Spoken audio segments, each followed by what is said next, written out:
Dun, dun, dun, dun. We are now live. Okay. So we're here to talk about the first International Mental Health Summit.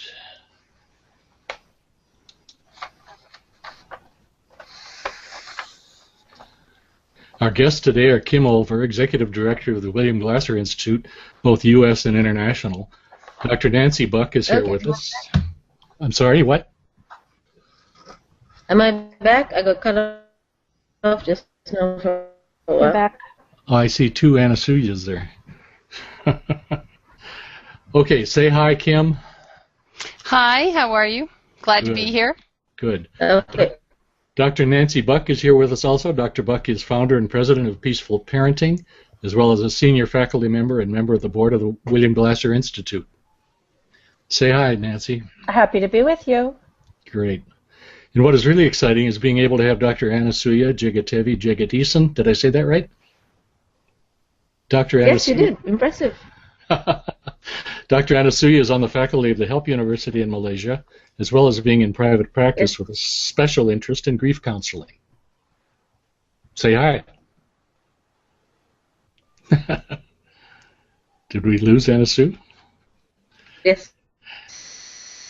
And to make this a truly global conversation, we almost have Bette Blanc, president of the William Glasser Institute New Zealand and board member of the William Glasser International, representing New Zealand and Australia. She's joining us from Morrinsville, New Zealand. And if you can respond, say, hi. Hi. So let's, yay. So let's start with Kim. Kim, I know this event was born with you. Tell us about how it got started in your mind and how, how did this all just come about? Well, I have a vision of having a mental health and happiness summit that's as big as the Evolution of Psychotherapy conference, maybe even bigger.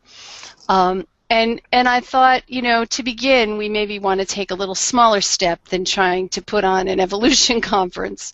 So we thought, with the time that we had, it made a lot of sense to go with an online summit. And we are a global agency, so we want to make sure that we have people around the globe contributing to the 24-hour period of conversation we plan to have on how to improve people's mental health and happiness.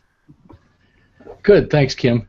Dr. Buck, how did you respond to Kim's idea? I know you two are fairly close. Yeah, we chat quite a bit. So the whole idea of mental health and happiness actually was born out of the shooting in Newtown, Connecticut, where I had a personal connection with what was happening. And Dr. Glasser, actually, we're all Glasser people. And Dr. Glasser had told us that we were in charge of teaching the world how to improve our mental health and happiness. So as a result of that, we started our website and our daily challenge. And then Kim and I were chatting about, wouldn't it be awesome to create this summit? And then we said, okay, so let's not wait for it to be realistic. Let's just start acting in the direction of making it realistic, and that's what happened. Wonderful. Yeah, it's really taken on a strong energy of its own. I'm happy to be part of it. I'd like to hear from Dr. Anasuya now. Recently, I heard you say that the world needs all the kindness it can get. Do you think a program like this will help with that? Yeah, I think it will. I mean, nowadays a lot of the internet is being used, and people go, "Oh, this is the internet. You can say whatever you like. You can, use whatever language you like. You can talk however you want. You can hurt whoever you like because you think it's the internet." But you see, the internet is still you. There are still rules. There's still a lot of ways that the internet can be used in a positive manner, and I do think that people, they just you act as if you can't share love. You can only share the hate. And that's not true. You can share a lot of love through the internet. Wonderful, wonderful. Bette, are you able to respond? I'd like to know what your thoughts are. Evidently not. There's a little delay with I have recently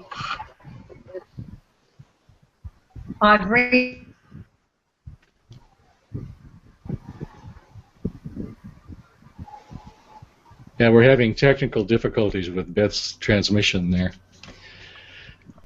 So I'd like to shift now to just talking about this upcoming.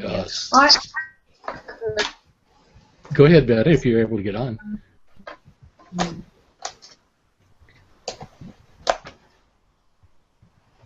Witnessed a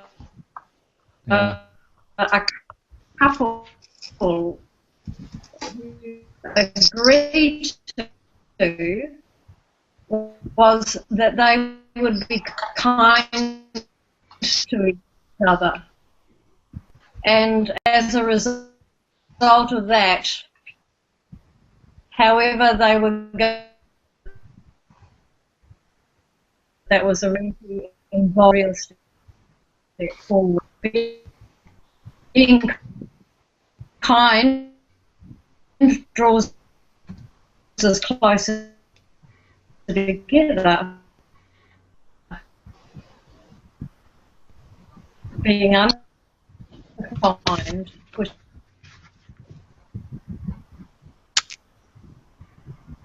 Okay, this doesn't seem to be working very well. So our upcoming summit will be broadcast on YouTube throughout the world. We've been asked why there's no fee. People are wondering why we do something like this for free. Kim, can you speak to that?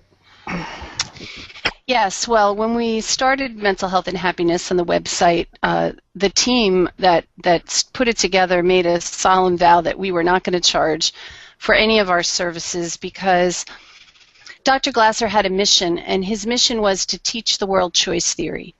And you can't teach the world choice theory if there's a price tag attached because not everyone can afford it. So we wanted to make sure that we provided information for the everyday person who is I use the word suffering. It may not even be suffering. People may be perfectly okay, but could be happier. And those are the people that we want to be talking with, are the people that are maybe having a so-so kind of a life or a day, and they want to have a better day.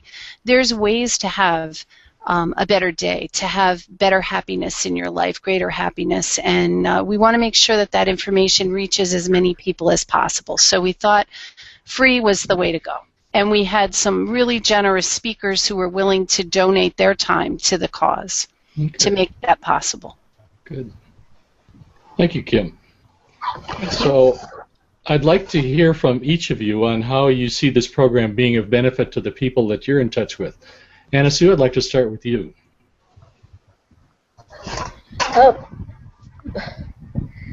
Well, to be really honest, I'm not sure how it's going because it's the first time. So I'm as curious as everybody else. I mean, just talking about mental health rather than mental sickness is a benefit because the medical model of dealing with mental health is really strong, especially in the East, where you've got like psychiatrists basically telling you, pills are, people give you medicine and without any talk therapy, without any therapy involved in the process of medication for mental illness. And recently that it's one of the talk topics among my own private counselors group, private therapist group, because we've all had clients who have just been given drugs and told, okay, go home, take the drugs, and you'll be better. And that's not the case, because they're dealing with mental sickness and not mental wellness.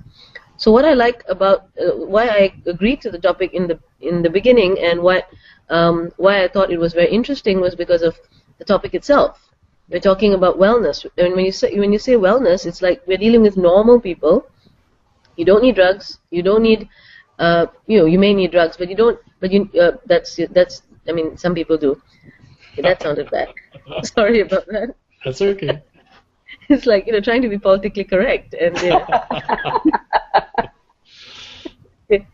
so yeah. So some people need whatever people need, but the idea is to have a focus more on being whole, on being well, on looking at our mental state as something we have some power over, and something where we can actively create a nicer world. A happy world. I like that. Happy is a I good like that. Dr. Buck, you've spoken to what sort of moved you in this direction. Is there anything you want to add to that in terms of what you see as beneficial to the people who are listening?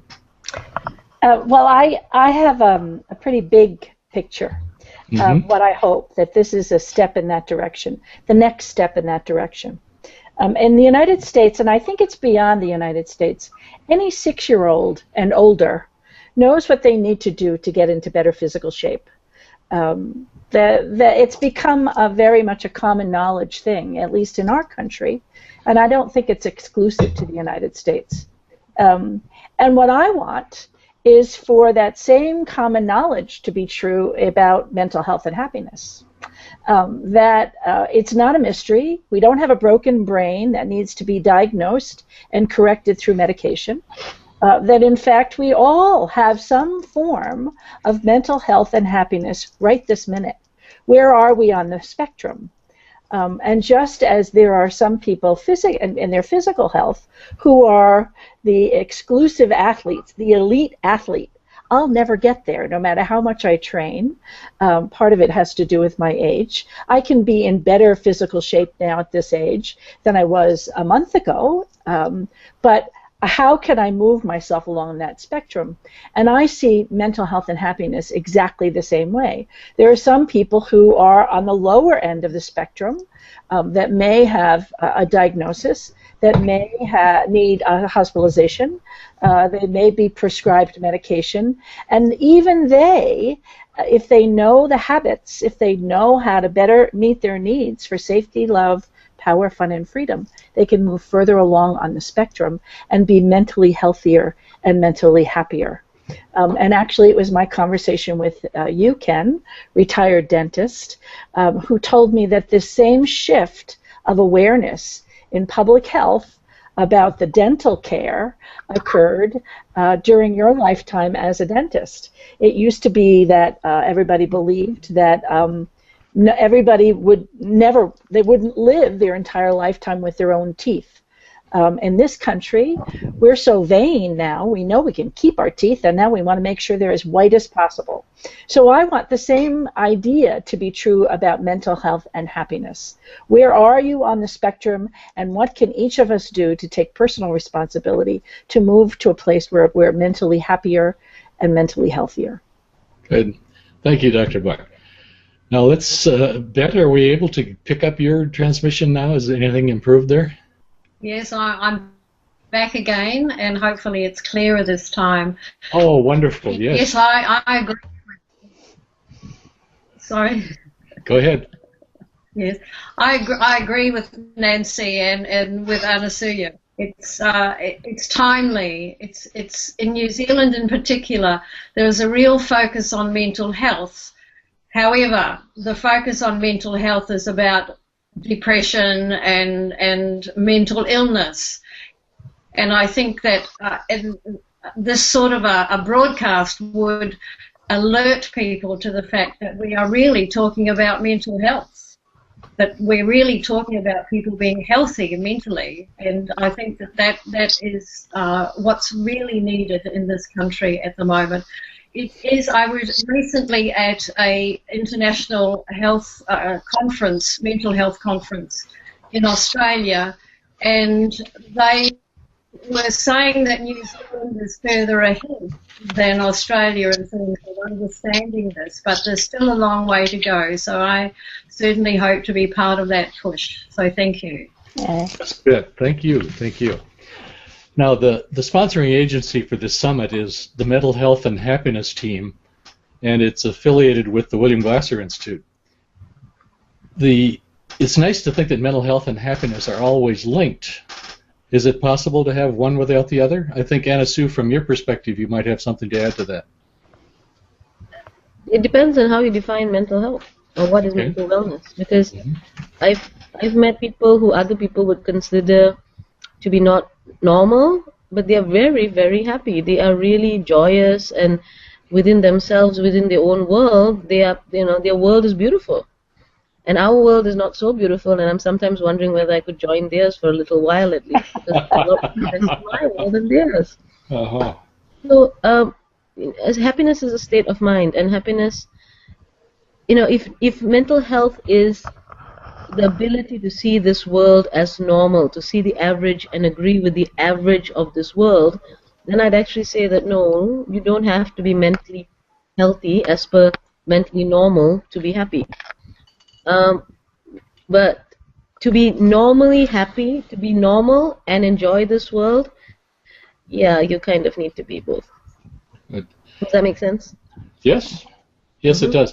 I was thinking particularly, I've heard you talk about your grief counseling, and I think people that are dealing with grief are probably finding happiness a bit elusive, but I think with your help and with some healthy ways of thinking, they can maintain mental health in the face of their grieving process. Can you speak to that? When you're dealing with grief and you're dealing with happiness, it becomes very complicated, because one of the things grief does is it's a combination of both. Grief is not without happiness.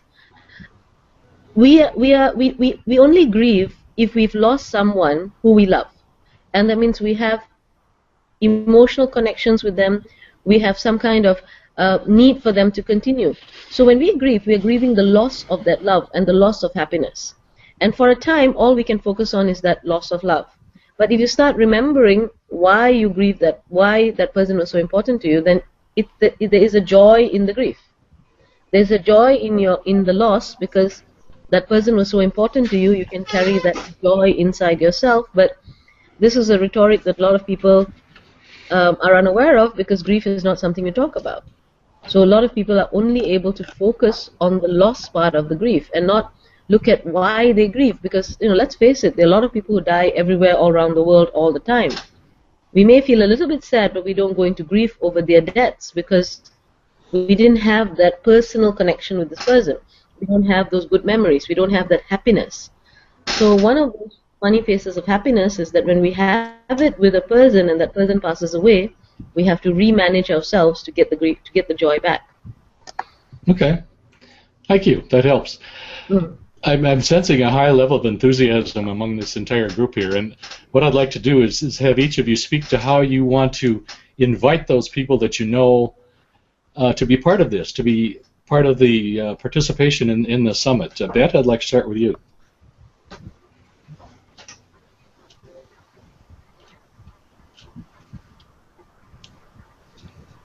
I'm an avid Facebook fan, and so my Facebook, several pages that I have, several groups that I have running, will be getting a lot of information about this. I've already started with that.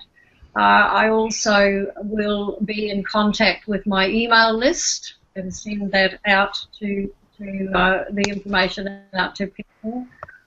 We have regional coordinators in New Zealand, and so they will get the information and they'll forward them to their members as well. So lots of different ways. Electronic, also face-to-face. Whenever I talk to people, I'll be encouraging them to register and sign in. So that's probably the way I'll do it.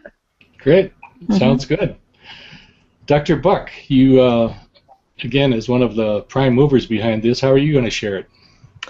Well, what I'm saying to everyone and doing myself, anybody that you know and love, invite. Anybody that you know and don't necessarily love, invite. Anybody that you don't know and don't love, invite. What I'm hoping, actually, what we didn't, I don't think we mentioned, Ken, is that October 10th, the day of the summit, is actually World Mental Health Day. So that's why we chose that particular date. And so what I'm hoping is that we can reach the tipping point where enough people are aware and tuning in. Maybe they won't tune in for the entire 24-hour span, but beginning to hear or hear again from people who are excited about sharing the ideas of what can we do as individuals and as families and as communities to move in the direction of all being mentally healthier and mentally happier. So I'm sharing it with everybody. That's how I'm doing it. Good. Kim, you have a pretty broad outreach. What are you planning? Well, I'm I'm planning to tweet I'm planning to Facebook and announce on LinkedIn, send out to the mailing list that I have, and also our speakers, who are our guests at the summit, have generously offered to notify their networks as well. Excellent, excellent. Anna Sue. I'm actually going to ask him, other than the flyer, can you send one with a nice special invitation for me to send out to me to post on Facebook, or a link which I can share on Facebook? Yes, I will. Because my Facebook's quite active, and I will probably be also taking it to the university and telling the students to log in. Excellent, excellent. Okay, we have. Do we want to go the whole hour here, or do we want to just? Well, I want to talk. I want to do our planning session, Ken, as well. Okay. So if we're done with our little infomercial, well, let me. The one thing I want to have you close up, Kim, is just to give a brief rundown on the panelists, what's the registration process. But we can finish with that if you want. Well, I could do that now if you want. Do you mean the panelists as in our guests, or the people who are interviewing? Like we are the interviewers, so. Yeah, I suppose both would be good. You know. All right. Okay. I'll put up this screen thing here, so. Yeah, that would be helpful. So we're going to have, and we may have more than 4, but right now we're planning to have 4 different interviewers for the 24-hour span of time on October 10th. We have, Nancy Buck and myself will be interviewing during daylight hours here in the United States, and then we'll have Anasuya, who will be interviewing at the daylight hours in her part of the world, and then we'll move a little further east, and we'll have Bet interviewing people during her daylight hours in Australia, New Zealand area. So it's pretty exciting to think about having an around-the-clock and serving the global community, because so often we have these kind of things, and they're in the U.S., and they're at a time that's convenient for people in the U.S., and people around the world either have to get up in the middle of the night to watch it or wait for a recording, and we wanted to make sure that we had something that would serve people in every corner of the globe. So I'm pretty excited about that. As for our guests, we have some fabulous people, and we had some people who wanted to do it and couldn't do it because we kind of waited too long to invite. And it wasn't that we waited too long, it's just that we really put this together in a pretty short time span. So I'll just mention some of the folks that we are going to have that day. Many people know Byron Katie. She's the author of Loving What Is, and she is going to be one of our guests. We have Rick Hansen, who's the author of Hardwired for Happiness, who will be another guest.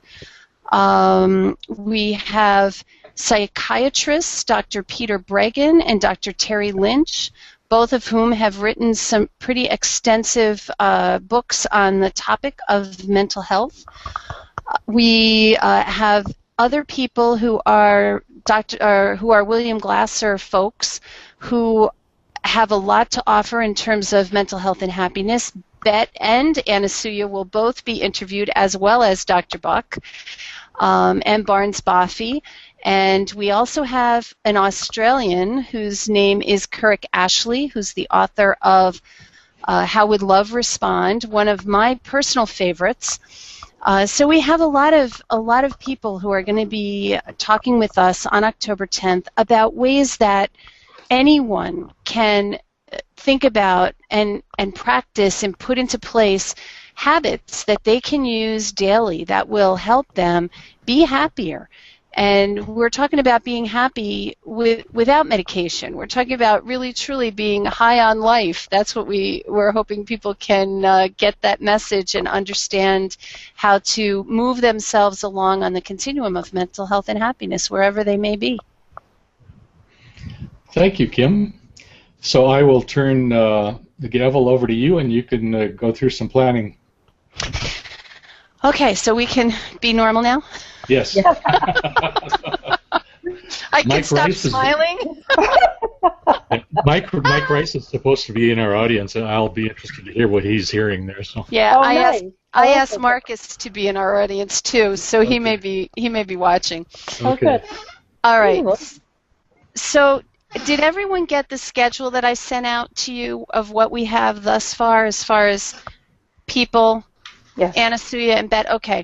So I wanted to let you know what my thinking was. I know we didn't really. I just asked you if you'd be involved, and you said yes. I really didn't get, the specifics to you. So what we're thinking is, for every interview that's done, we're going to need an interviewer and an interviewee, and a second person who will monitor an email account that will get emails from people who are listening to be able to come on and say, oh, whoever's interviewing may say, we have a question from so-and-so, so-and-so from this place, and here's the question.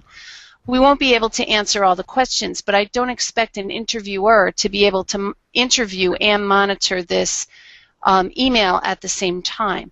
So if you have anyone that you could count on to do that, even if you had a bunch of people that would be willing to do it at different times, I have you down for a 6-hour block of time. I don't know if you can commit to that. If that's too much, I don't know. So you'll have to let me know if that's going to work for you. If it isn't, I'll see if I can find some other folks that can help out.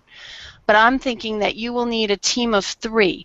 You'll need yourself, your helper, the email person, and then you'll need the tech person like Ken is going to be for us here in the U.S., the person who will be kind of watching to see if everything's going well and if something else needs to happen. And, of course, Ken, I'm counting on you to get it, once they've identified who that would be, you would have some conversation with them to bring them up to speed on the Google Hangouts and how to make that work and everything.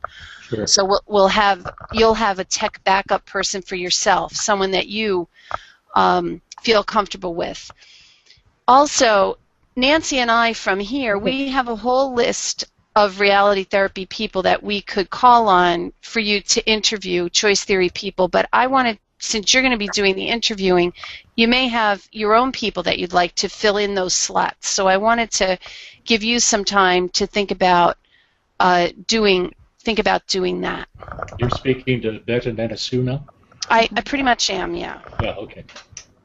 Okay, can I just check? It's on the 10th, so in my country, would that actually be on the 11th? Because you're asking me to be, so my 8-hour block, is it going to be at my time, like now? So your time, it's at night. I'm not sure what is the timing now.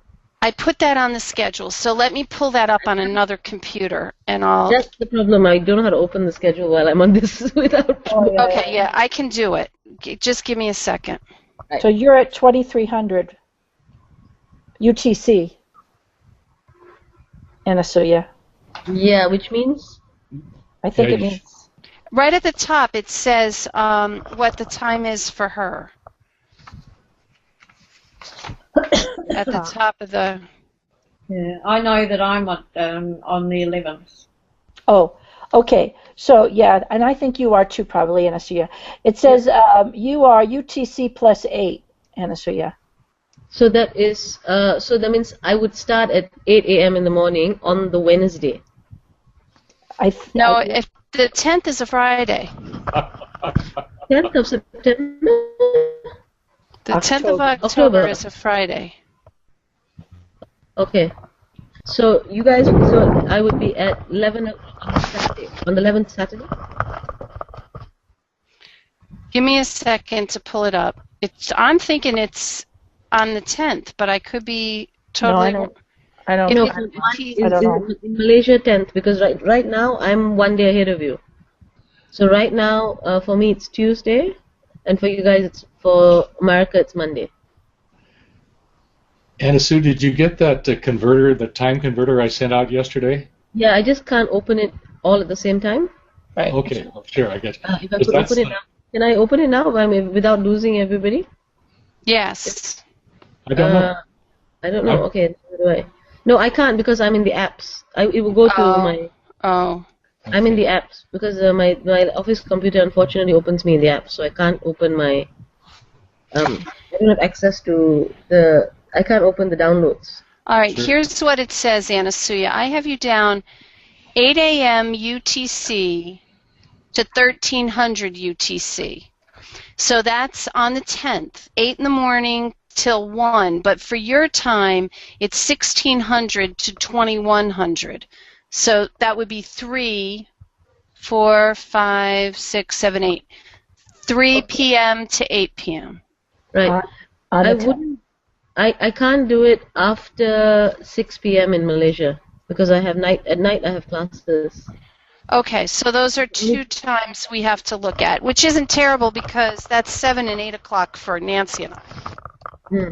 So I can do the 3 hours, 3 to 6, which is not a problem, but I can't do a 6-hour block on a Friday. So we would have to pick up 6, 7, 8. Yes. Those 3. Okay.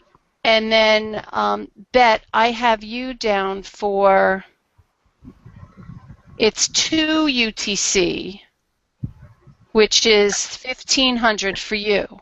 But that's still on the 10th. It's not on the 11th.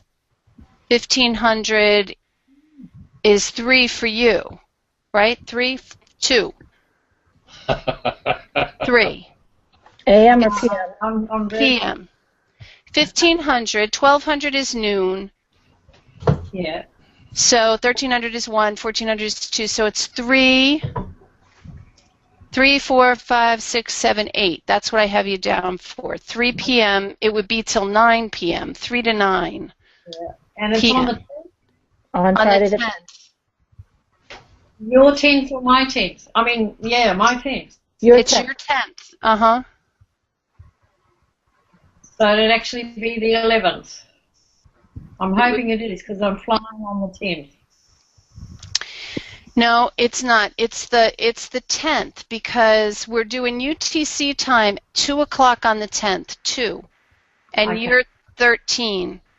Okay. So it would be 15 to 20. Yeah, it's on the 10th. That won't work. Okay. I'll have to check my flight because I'm heading back to Brisbane. And when I said yes, I imagined that it would be on the 11th, and I said yes. So Okay. on that. Well, when we get, what I'd like to do is be able to set a regular time for us to get together and do this, just planning up until that time. Yeah, sure. So if we could do that. Yes, I arrive. I arrive. I leave Brisbane at 8:15 p.m. that night, so I need to be there by 6. So 5 o'clock I need to be there. So yes, 5 o'clock my time. Sorry about that. I haven't even picked that up. All right. So you're traveling.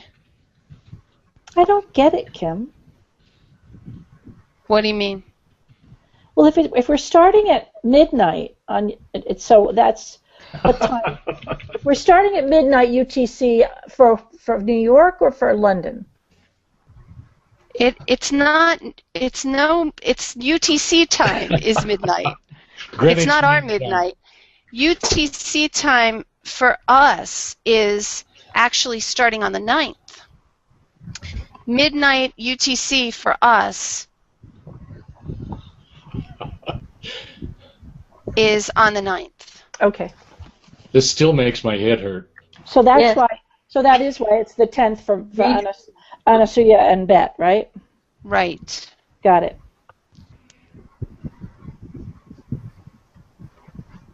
And UTC time is right about, Ireland is an hour ahead of UTC time, so it's pretty much European time is what we're looking at. Yeah.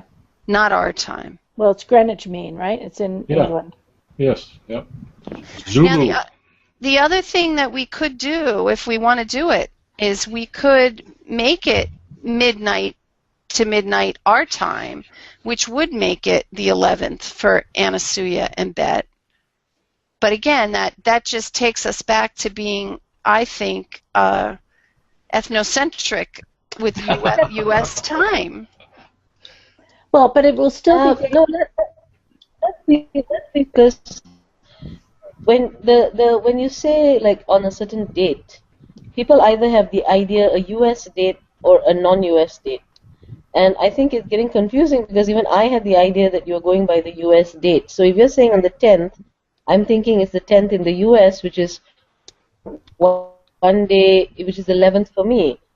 And I think Beth also had that idea. Just we're saying it's a US time or whatever, let's face it, for a lot of these seminars that come out, it is the start point is in the US, and I've got no issues giving US the nod for that. But if not, if we're going by if we're going by times that people are uncertain of, then everybody's going to end up with a headache. So I'm actually going to. I have no idea how I've had a headache trying to figure this out.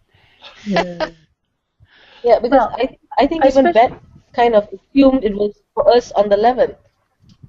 Especially since it would be a better day for both Bet and Anasuya for them to do it on Saturday the 11th. You don't have actually the Friday 3 to 6 is a good time for me. 3 to 6 is it's terrible for me, but I can manage that. Oh. But it doesn't matter. It's just a matter of organizing. Yeah, I get it. Well, and we could, I mean, if there's a time that's better, tell me what is a good time for you, Anasuya. 6 is a good time for me on the Friday, and if we were going 12 to 12, then I'd go. Then the next day. I mean, because I'm a night bird, so if 2 a.m. in the morning is fine with me, but that's 2 p.m. on your side, so people are awake. So I'm not sure what are the time slots which are most suitable. But actually, my night slots are easier because I work. So let me. When you say night slots, when does that start? When would you be available? I'm after 11 p.m. After 11 p.m. Yeah, 11 a.m. on your side of the world. 11. Yeah, so I'm okay with doing it. At night. It's fine.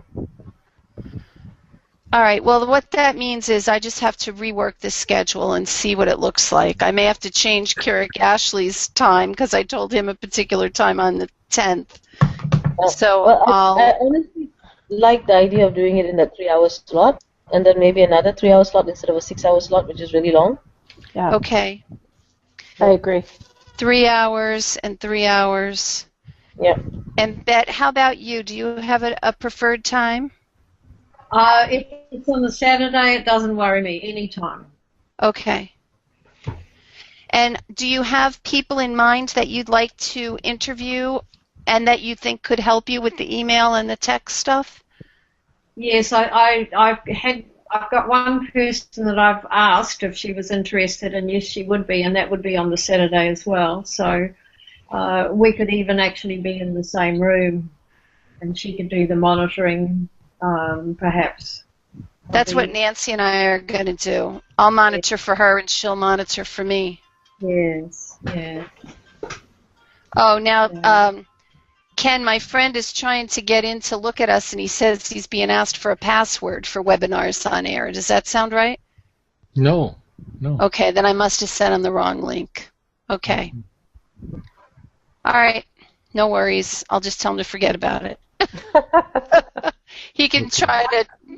This is on my chat too. Yeah, Mike says he can see everyone, but Hey, Mike. and he's a passive spectator, not an active participant. So there are two different URLs for that. I must have sent him the wrong Google? one. Say again, Nancy? What'd you say? Can he Google? Can he chat? Can Mike chat? No, the chat is only for the active people, not the participants, not the viewers.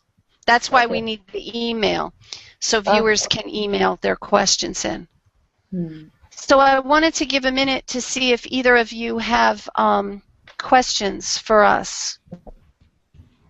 I have to think about, because I wasn't really sure what a lot of it meant on the emails because I was a bit blur and I've been a bit busy. Sorry about that. But so we need to get somebody to help us with the technical stuff, and I think now that I understand what I'm doing, it shouldn't be too much of a hassle. And we need to get people to interview. Is there criteria for the people to interview that you're looking at? Yeah. One, we'd like to have them be first of all a good interviewee, and to have a perspective that meshes with choice theory. So an internal control model of mental health and happiness. So somebody who would support, things that people can do to improve their mental health and happiness. Okay. I'll see about who I can get. Is there any limitations on? Are there any criteria other than that? It's like, are we looking at more secular people or educationists, therapists, or is it open? People. It's open. I can say that who we have on the list so far are mostly self-growth and development kinds of people. They're authors. But we were going to fill in with our own people. With our own choice theory people. We've got plenty of choice theory people who are great speakers who would add a lot to this summit. But we also didn't want to just go filling in time slots for the two of you when we know that you probably have your own people that you might like to have on here. So we wanted to give you the opportunity to do that. So they could be, they could be education. They could be people in the field of education. They could be people in the field of general health. They could be people who are working in the field of athletic coaches. They could be recovering addicts or recovering grief folks who could speak to their experience. Actually, you probably have a fair number of, I don't know that you do, but some of the tragedies that have occurred in Malaysia, there are some people who are more resilient than others. How come? Now, I bet dollars to donuts. How come? Is because they have a really strong relationship, they have a really good support system, and that whether they're conscious or not, they're working regularly to meet their need for safety, love, power, fun, and freedom. It doesn't mean they're still not in pain. It doesn't mean that they're still not in the grieving process, but they're not overwhelmed, as you said in the bit with Ken. They have some internal ability, whether it's conscious or not, but I hope it is, of what they're doing to manage themselves so that they have their grief time, but they also get on with their life. Those people would be really interesting because they're not necessarily experts, but they're experts in their own personal life experience. Okay. Is there a formal invitation that we have, or I just ask people, are they free between this time so that I'm on air? Can I interview them on air? I can send you the email that I sent the people that I asked. You can use it or adjust it. Yes. You're lost. I appreciate that because some people, a couple of them would be fine, but I was just thinking of one or two people that might be a bit more formal and to get a difference, because I'm thinking of different races to come in and different backgrounds as well, so that might be yes. Well, I'll send you the email that I sent, and you can do with it what you like. You can make it formal if you want, send a letter, but what I did with everybody so far was just send email. Yeah, I mean to send it in an email, but they would like it to be formally worded as an invitation, not from me, but from the organizing committee. Oh, if that's what you want, then send me their email, and I'll send it to them if that's what you want. Okay. It's just that the official kind of letter to forward it out. That's all. I can forward it to them directly. They just like that trail that I'm not doing this on an ad hoc thing. Do a lot of things on ad hoc. Yeah. They know me. Well, the thing it's part of the multicultural education for me, Anasuya, is that there are people in the world. It's not a U.S. thing that it can be more informal, and that there are people that are more formal and want to have more official and formal invitations, so that it doesn't look like you were just winging it and it's some little thing on the side that's kind of fun. Yeah, that's if I mean since there's a lot of names behind it and there's a thing, so it'd be nice if there's a formal people instead of getting them to forward it back to you. Then that's a lot of work on your side. I can organize it on my side if you just give me like a standard draft, and I can just add the names and change the names and just send it to them. That would be I'll do that. Okay. Thank you. Yep. Mm-hmm. And the same for me, Kim. Pardon me? Can you send it to me as well? Yes. Thank you. Anything else? I think that the quality of this will be better when there's only 2 people on it at a time. It may be because there's however many we are with video and everything. I think with just 2 people, I know that when Nancy, Ken, and I have done this in the past, it really has been very clear. I think it's the adding on of 2 more people that maybe messes with the bandwidth or something. I'm not quite sure. Yeah. Of course, they're kind of for a piece away. I mean, not only are they halfway around the globe, but this all goes up 22,000 miles and bounces back. So I don't understand your point, Ken. It isn't. There is no point. Long distance call, darling. International. It's all such extraordinary things. How is it that yours got better? Did you do anything, or was it just? It dropped out, and then I came back in. Ah, okay. Because it really, I mean, now you're good. Mm-hmm. Well, that might be something to remember. Yes. Log off, come back in, and see if that doesn't work. Hey, Kim, it's like Reboot. Exactly how I fix my computer. Turn it off and turn it on. That's it. That's all I know. Remember, Ken, that's all I needed. The Nancy Buck solution. It works every time. Well, maybe not every time. But it did. Okay. I think that's it. I think we've covered most of it. I'll invite more people and see about filling up the schedule.